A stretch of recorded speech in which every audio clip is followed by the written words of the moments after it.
Assalamualaikum warahmatullahi wabarakatuh. My name is Nurun Ainaja binti Zulkifli and my matric number is 271308.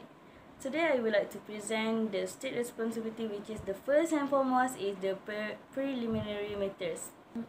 Preliminary matters that are arbitral tribunals and arbitral institutions may have to decide of an early stage of proceedings.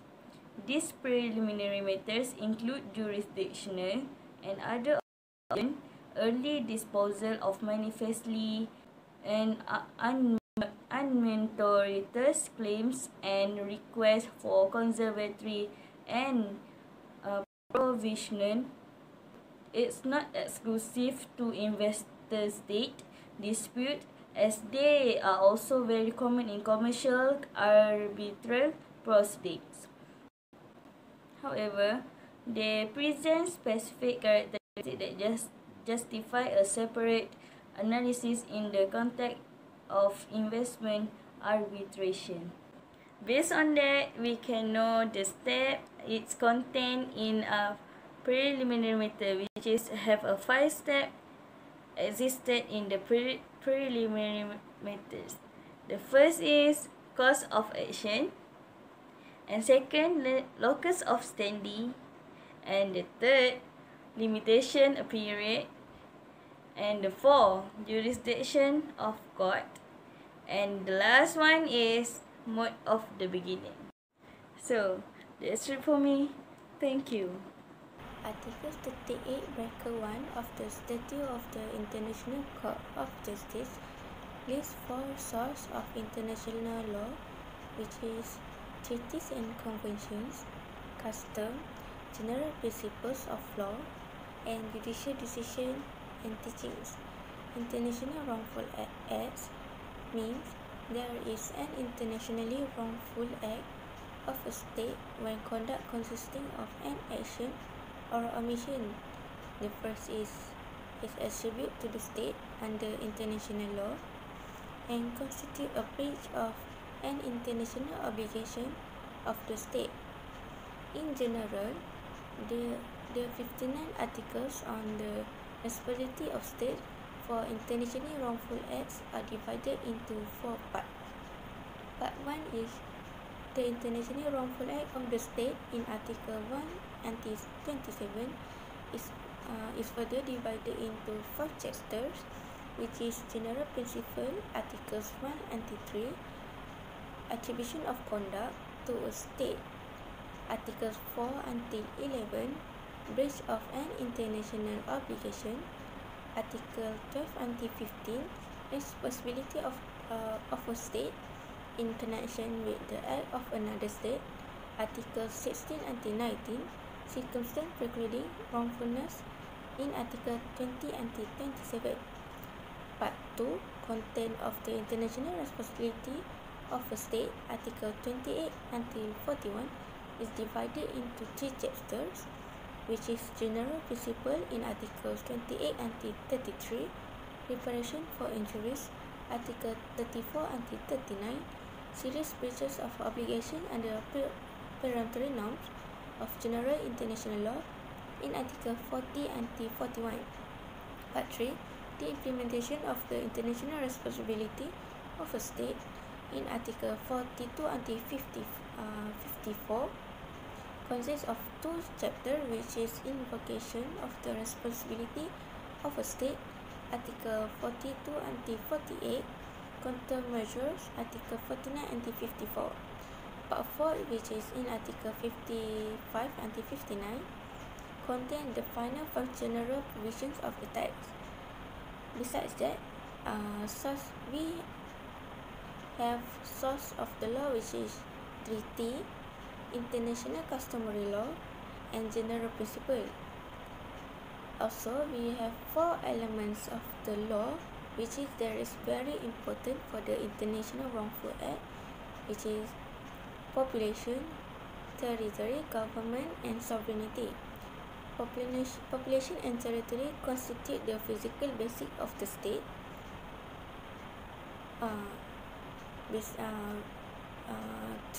Although government and sovereignty constitute its legal basic or political basic. Thank you. Assalamualaikum and good morning. Today I will talk about the circumstance precluding wrongfulness. Okay, basically there is 6 circumstances precluding wrongfulness in the Article 21 until Article 26. The article is based on the responsibility of state for in the International Wrongful Acts. Okay, the 6 circumstances precluding wrongfulness is first is self-defense, consent, necessity, force measures, distress, and the last one is just COGENS. Consent.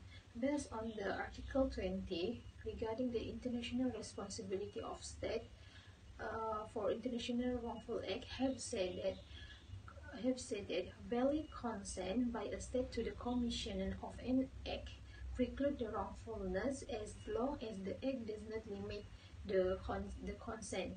For an example, regarding about the NATO in Afghanistan 2001.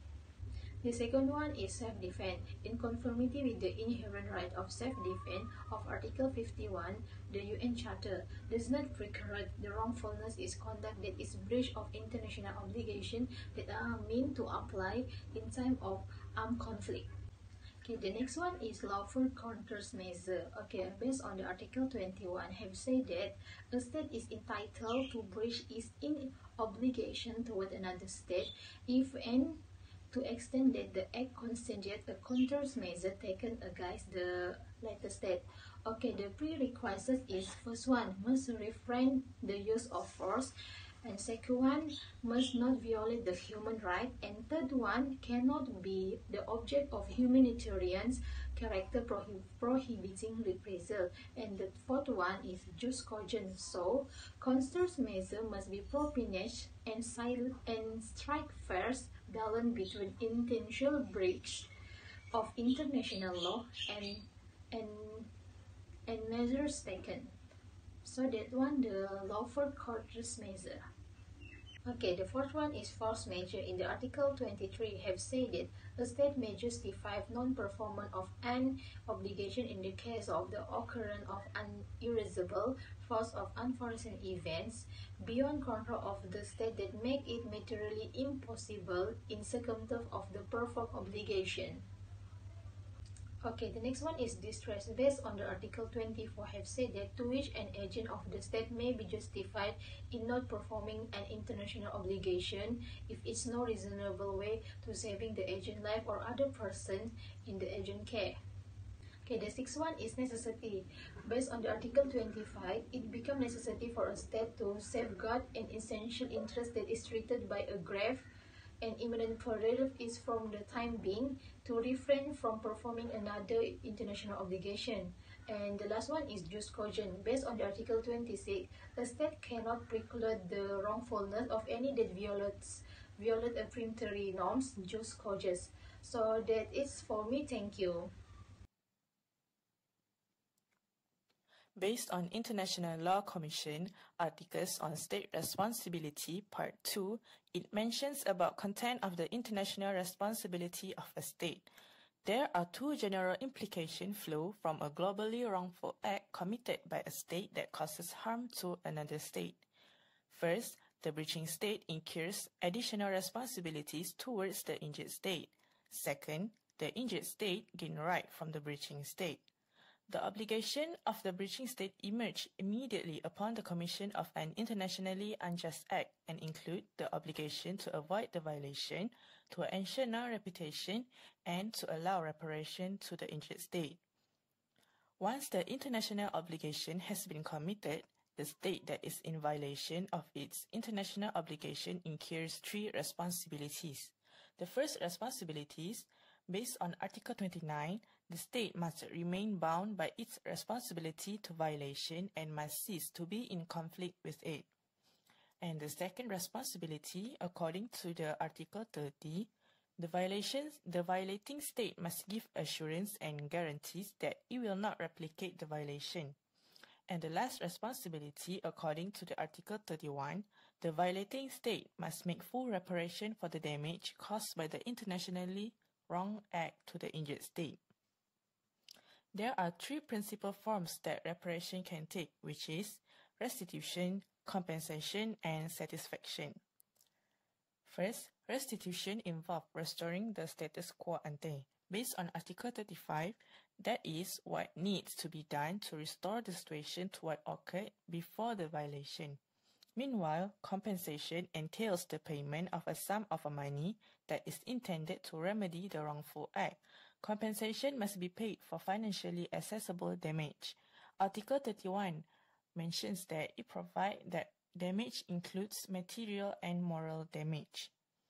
Lastly, satisfaction is a remedy sometimes provided where financial compensation and restitution are poorly adapted to the nature of the injuries sustained.